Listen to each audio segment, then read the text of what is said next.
Well, thanks for still staying with us. And in the studio, we have another clergyman to discuss welfare of inmates in Nigeria's correctional service centers. He's Reverend Francis Ago, a priest and a humanitarian. He also runs a prison's welfare ministry. Good morning, Reverend Francis. Good morning, my sister. It's a pleasure to have you this morning. All right, so yours is a very peculiar ministry, if I may. Yeah. What led to your interest in a prison ministry? What was the push? What was the motivation for you? When I was an undergraduate, I was part of Amnesty International student chapter. That was back Amnesty International? Yes, student chapter. That was back in 1970 in Okaden. Okay. So I was part of the student union movement. During the time of Peter Joffo as the VC of UNIZIC, I've had issues to come in contact with him when it concerns issues of students, their welfare. Well, I didn't know I'm going to be a priest anyway, because I wasn't born in a Christian family. My parents were heathens. It is in record. But I don't want to bother with all these histories about it anyway. So, but at some point, when I get into the prison, the priesthood ministry, get into the church with some convictions or some prophecies from my mother, what happens during my birth, or whatever. I continue to see myself as an activist for humanity, as a servant to humanity. Then after my ordination in Oji River, I was ordained in 2011, a priest of the Church of American Communion.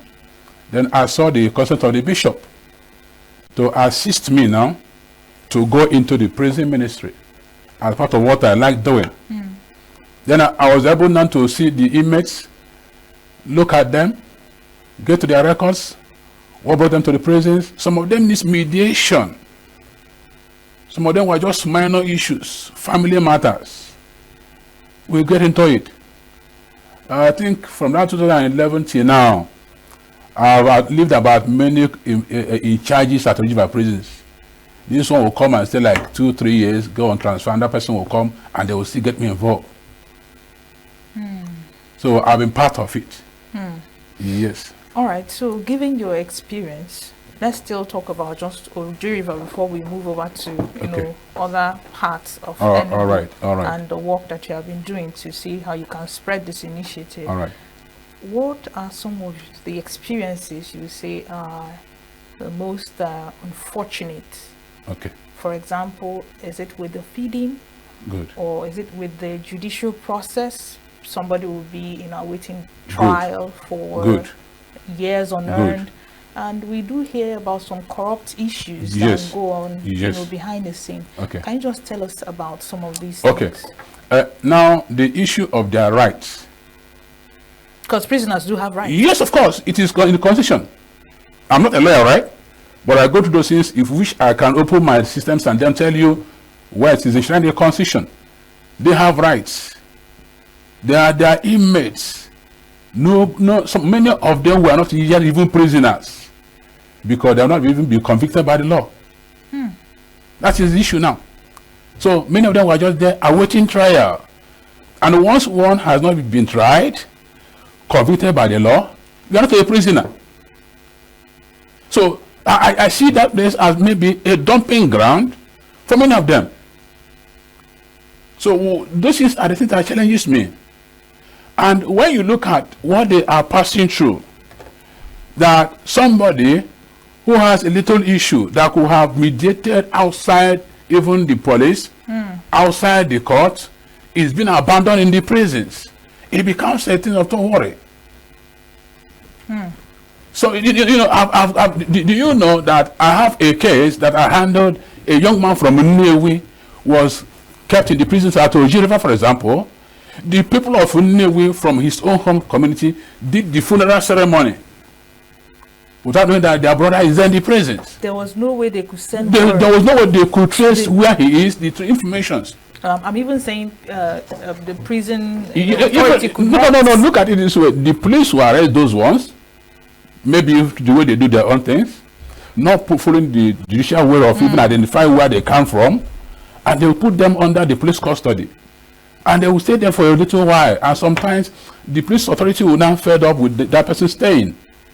And then they will bond him to the prisons. Can you tell us some of the rights of prisoners that are being, infringed upon?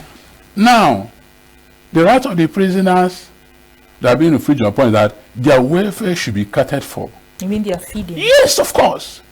The language of rationing is what they're using in their feeding. Tell us about rationing. Yeah, rationing in the whereby maybe the kind of food you eat from your house. Maybe this morning you have access to a plate of rice, for example, and that plate of rice, after eating it, you will get satisfied of that plate. But I want to tell you that a plate of rice you eat in your house this morning is meant for 3 square meters of an inmate in the prisons. That even your last child in your home will not even accept a single meal of an inmate. You're talking about a full-grown. Yes, of course. And you look at it now. As I speak with you, I have it in my record. I'm having a problem that 4 of the inmates at Ojiva prisons now are getting blind. Why? Malnutrition is causing the whole thing. If that person did not feel very well, it will bring some other troubles into the system. And health-wise, the caring system of their health system is at 0 level. I want to tell you this. I have used my NGO because of the interest of the bishop in the ministry I'm running. I went on to do what I call God's Great Charity Foundation, which is online, not registered under government, to search for help from people. And when they give me those money, what I do is to now look for doctors. Because of the wife I'm married to is a nurse. So what I now use is to use my wife and some of her friends to go for free medical outreach in the prisons. Okay, let me now shock you again. The right of the prisons in Nigeria is meant for 80 inmates.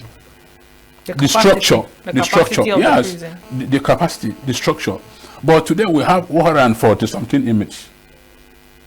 And that's why they are no more using the bunk, these lying bunks. They are lying on the ground. You begin to see those things. Psychologically, it affects them. Mentally, it affects them. Spiritually, it affects them. Emotionally, it's affecting them. So what I am doing is bridging the gap. Okay, so a couple of things I've made to understand. You have intervened in the area of healthcare. Yes, of course. You are intervened in the area of their feeding. Yes, of course. Let's talk about those with on awaiting trial on end. Okay. Do you work with any lawyers? Of course, yes, of course. Is there any success story? No, many. Let's hear many. about Now, when Senator Ajung won an election at the center of Enugu West Senatorial Zone, to tell you how crazy I am to this ministry I'm running, I wrote a letter to him. When Ike Ekweremadu was the senator, I wrote to Ike Ekweremadu, but there was no response from Ike Ekweremadu, so I allowed it to be that way. I have some of my friends who are lawyers. I will get into the case files of those inmates, submit to them, plead with them. So they allow you have access to of course. No. They have come to see me as part of them. They have come to see me because I preach conscience. I preach conscience to the officers. No. Do you know one thing again? Those ones that we will call prisoners, they are our brothers and our sisters. They are human beings. Now, what might have caused what they did may be something that is minor, a minute incident. Or a civil case. Yeah, exactly. So, but the way it was handled at the end of it, they brought them to the prisons. Now, let me shock you again. You know, there was a guy from Aniri, a small boy of less than 20 years. Because he went into a woman who had her pot on fire, cooking yam, grabbed the whole thing to the bush. A pot of fire, of yam. And the woman shouted. The neighborhood watch people came, pursued the guy, ran on him, caught him, had him over to the police. The police now were demanding 50,000 for the bailout. Now you begin to imagine. The boy that stole a yam. Good. God bless you, my sister. Out of hunger. So how do you now begin to quantify the 2 things? A pot of yam that may be less than 10,000 naira, 5,000 naira, and 50,000 naira bailout. I went into the case. I have the evidences of it. Those vigilantes, I won't condemn. One of the things that God has done for me in my life is that I move in between those evil criminals. They know me. I'm still free to work on them. They know me. There was one incident, somebody was sick, the person was brought to my house, my wife to take care of because my wife was a nurse. Then the thing gets escalated somehow. I have to drive from my house to 90 miles in the night around 1 a.m. I saw some of the bad boys on the way. They said, this man is the organ for prison. Yes. So what I am doing is sacrifice of my life. Because if that did not bring them to that prisons, we all of us are in the society. So abandoning them or giving them that death name is not the best thing. The best thing is, how do we now bring them into reorientation? Let them feel being part of us than being felt rejected. But the way government is doing it is that government is trying to do it in a way that those guys are being felt rejected. I discuss with them inside the cell. Some of them will tell me, if I come out from this place, that's my uncle. I can never forgive him. You see that level. And I begin to tell him, you need to forgive your uncle now. He has done it wrongly or rightly. But look at it this way. Are you not a Christian? See. And we work on them. Work on them. So I have access to them. They know me. And every time of my life, what I preach is human rights, especially the inmates. All right. In Western climes, prisons are referred to as correctional centers, where an inmate can even go in and come out as a graduate. Yes. Now, needless to say, this is not obtainable in Nigeria. It is not. Now, what in this area have you tried to intervene, and what has the experience been for you? Now, I have, in the Oji River, for example, where I'm operating from, the local government chairman has been able to come in with some teachers that he's not paying, assisting with some stipends to come in to teach those who want to take first school living who are in the prison. That's what is going on. It's going on in the Oji River prisons.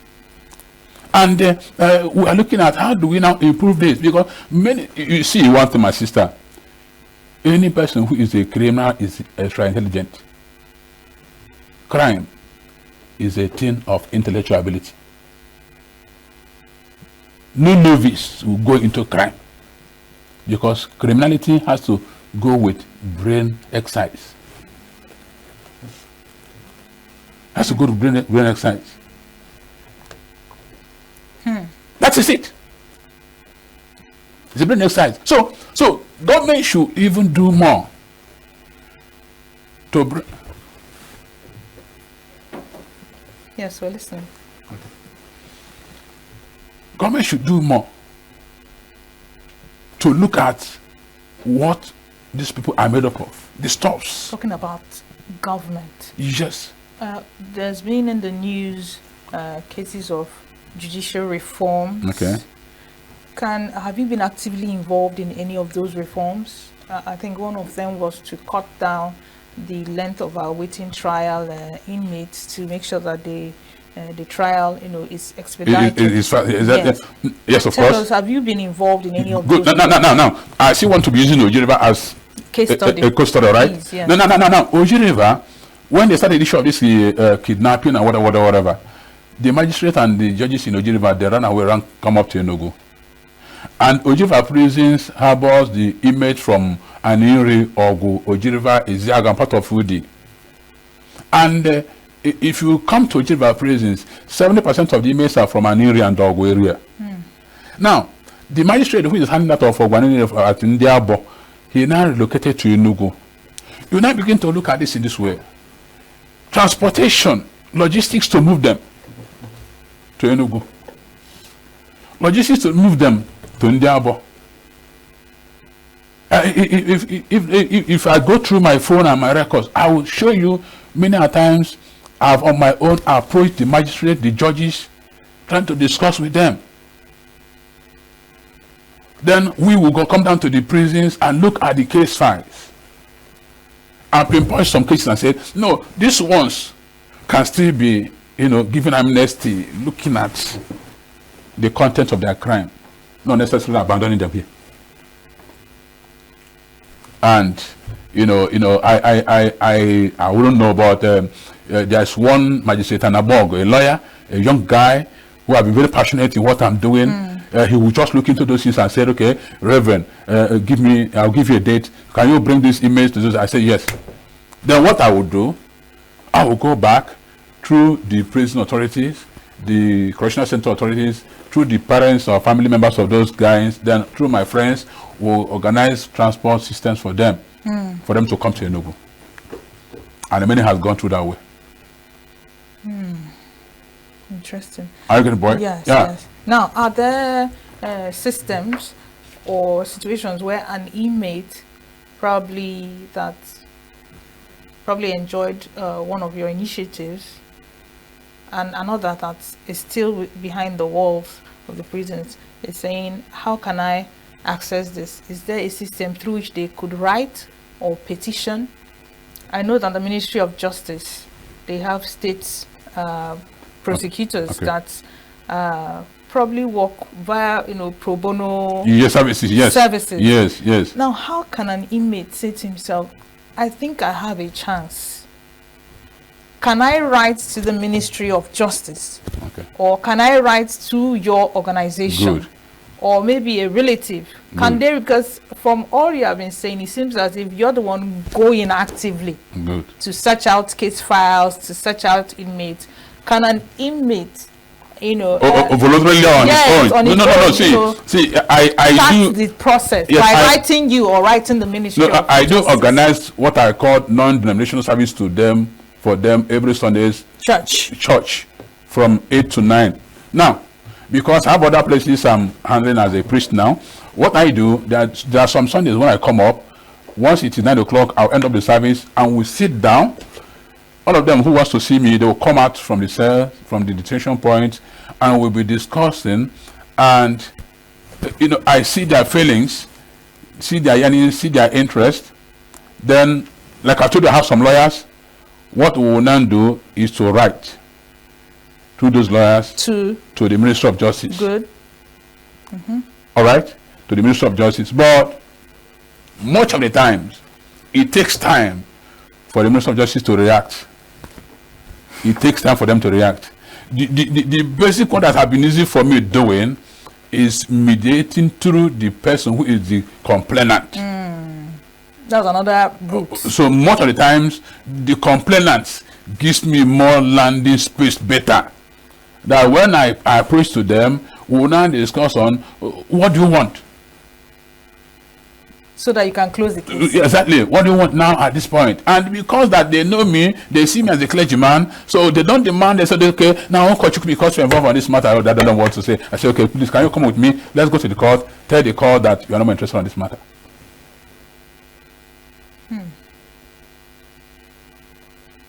All right. Okay, let's talk about a very controversial issue. All right. It's an allegation that inmates who have stayed for quite some time could be exchanged. Could be exchanged and probably executed in place of another. Now, how true is this allegation? Well, I don't have any information on that, sincerely. I don't know. I don't know. Okay. I don't know. Okay, so you remember the case, it made the news quite recently, some domestic staff of the wife of former President Ebele Jonathan, that they have been in prison ever since. When Jonathan left office, that they've been in prison because the wife accused them of stealing her jewelry. You understand? Okay. Now, if you had this kind of issue, right, about some inmates, how would you go about it? Now, the issue now is sorry to cut you short. Knowing that the individual involved now is a very powerful, political, person. So how would you go about it? Well, I'm even trying to say something this way. That Jonathan and the wife were no more there in power. Yes. So why is she now going to resurrect a thing that she should have even forgo? I don't think she actually did. I think it was the issue came from another quarter. Okay. Somebody that raised an alarm. Okay. Saying these domestic staff of Patience Jonathan has been in prison ever since they left office. Okay. So I don't think she was the one. Okay. Now. If consciously or unconsciously she's not aware, all right, then and I have access to her, one of the things I would do is to let her get involved and informed of those things, because in as much her name is at stake. Her name is at stake. I went to a lawyer. He was the director of what did they do that? There was a program that the federal government did. That man happens to be the man in charge of Enugu State, and he did very well. Some boys went into his house, burgled his house, took off his television, whatever, and those guys were brought into the prisons. When I came around and saw those guys, and they told me, I now used my phone and called the man and said, "Thank you for imprisoning these boys in the prison, but what you have done is wrong, sir." That Shoppy, the man who was in charge of Shoppy, one by the Chicago, he's from my area. We're from the same community. I said, these guys that you abandoned here were going to be here to be roasted. And he said, what do you want of me? I said, please come and release these boys. Because if they have learned how to burgle your house, they are here to learn how to uproot your house. They have done that one because they feel they are a rich man now, so they can take something out of your house and you can forgo it.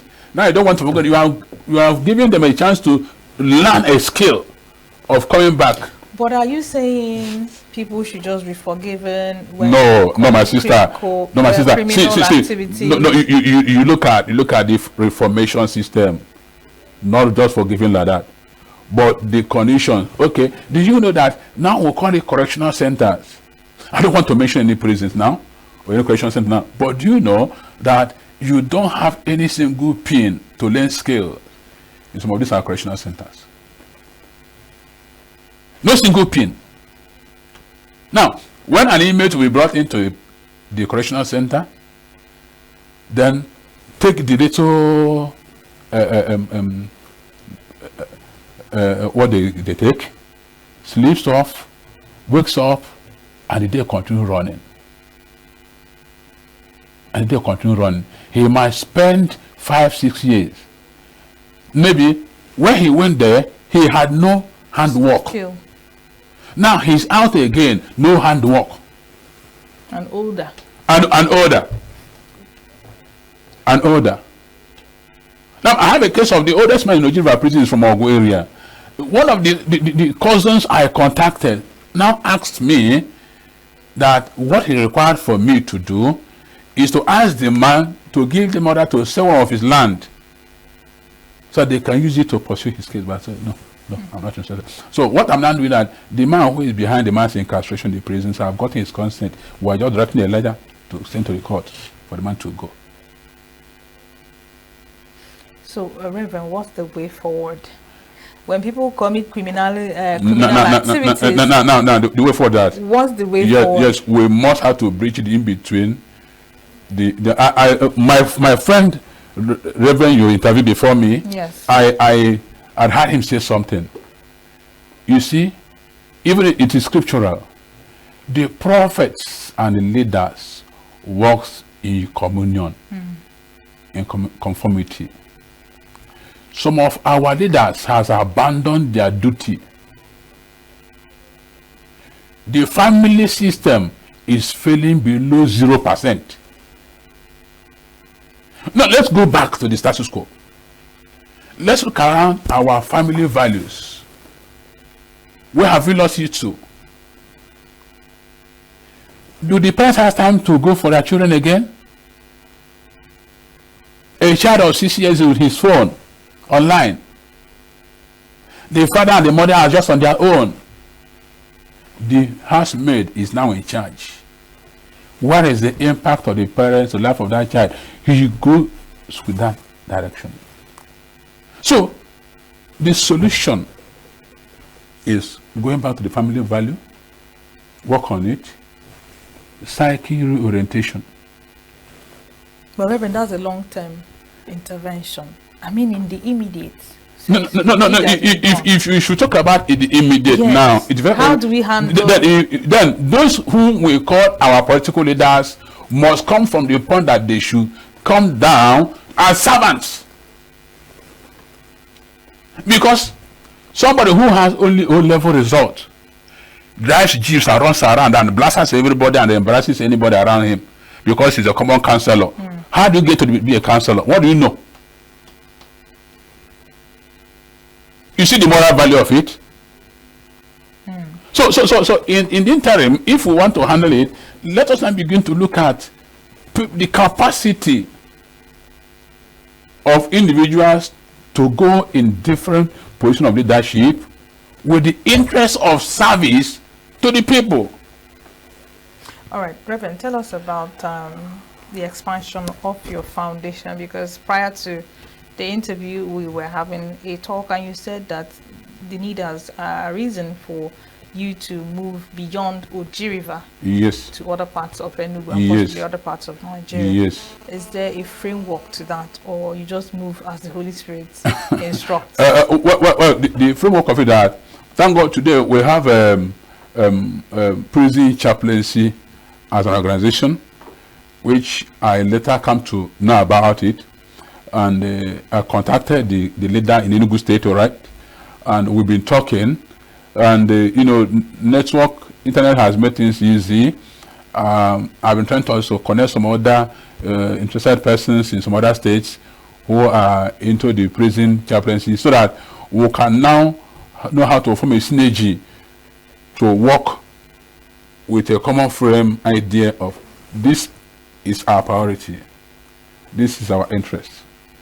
Then I know, for example, being an Anglican priest from Oji River Diocese, my bishop has given me, I told you, my bishop has given me almost 100% free hand to run the prison ministry. And Ogu Anglican Diocese, for example, I've contacted the bishop of Ogu Anglican Diocese, whom he has also delegated a priest to work with me, so that I can now, because I told them that most of the people, like I told you, from this Oji prison that are there are from Ogu and any areas. So we need to go down to the grassroots to liaise with the Igwes, the security agencies and others, so that what can we do on the background?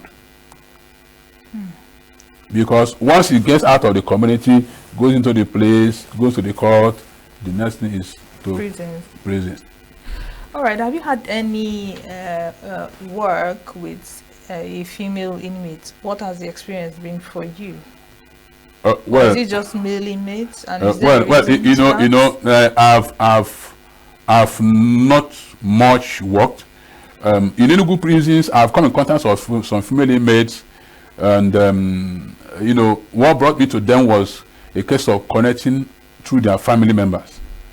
Their family members who now knew me as a mediator reached out to so they knew me as a mediator. They now come to me, you know, discussing with me. They applied their feeling about their works in the prisons, and I came in there. They are females, and we look at their cases. And like I told you, most of the times I use the complainant at the center point, because if the complainant agrees with me, then the lawyers and the magistrates are just walk over. But if the complainants are not in agreement with what we are doing, you may try to move on. And when the magistrate or the lawyers and the judges ask the complainant, what is your view? I said, no, let this case continue. The case continues. Okay. So there's no personal work with a female inmate? No, not at all. Not yet? Not at all for now. Okay. For now. But there's plans to expand? No, of course. It is for humanity. My assignment is for humanity. All right. You know, you did mention the rights of the inmates, yes, right? Do they have a right to vote? No, not necessarily right to vote. The country constitution section 1999 Constitution of Nigeria give them the right to fair hearing, you know, right to live in the normal life, right not to be victimized.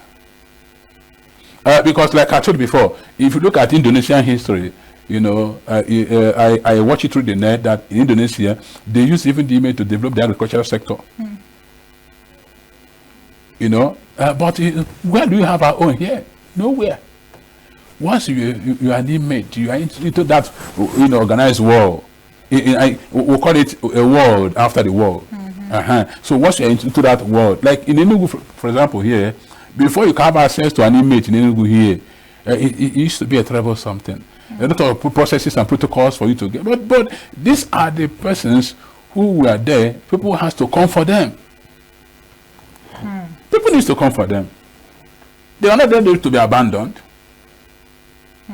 All right. Are there any? Your ministry is quite a lot. Yes, of from course. the education, the health, awaiting trials, trying to reach out to the accusers and things like that, mediation, arbitration. Is there any room for maybe post-prison rehabilitation and integration? Good. Do you do that too? God bless you. And bless you too, sir. God bless you. God bless you. I am. You see, I have been able to, by grace of God, assist in releasing of some of those inmates, whereby we have an agreement on what you're going to learn after here. And some of them will say like mechanic and whatever. I'll go on my own to do the agreement with the mechanic, the engineers. Do they stay? Some stays, some flies away. But the way I handle them make that some of them stays, because I don't give them to a person who lives outside the Oji River. I visit. You have oversight. I come around you. Even the Capio organization of the Roman Catholic Church in Oji, they have also such things. I'm very close with the Reverend Father who is in Church of Capio, and there were some inmates that were released in Oji and were sent to Capio to learn some skills. But those guys are from the north. And one of them is dentally ran away that he can't stay. But there are some who are still there. So those follow up, and because we are running some of these things empty-handed, that's why I'm having problems. That's where I'm now calling on the politicians to come and assist, because it's not necessary using them in the time of election to win the election.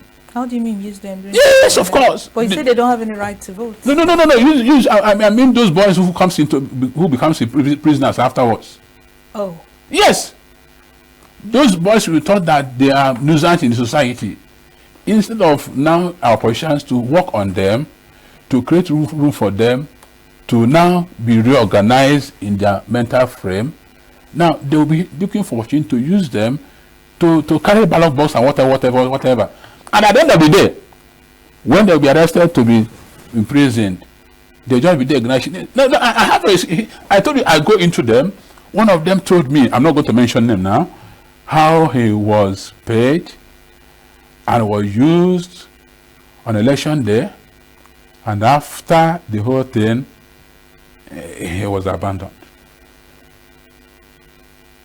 The way I tell about going back to the family value now, societal value, because we must have to treat these things from there. So that if a child is being trained properly, he may not be a talk to anybody.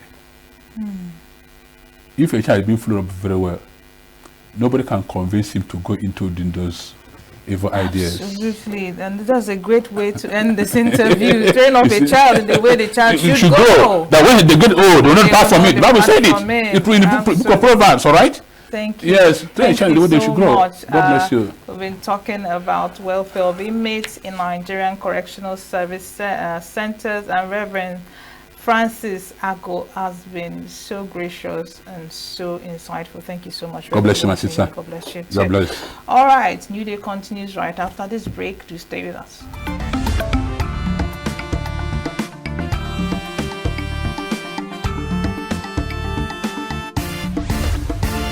Signature TV, news in your pocket.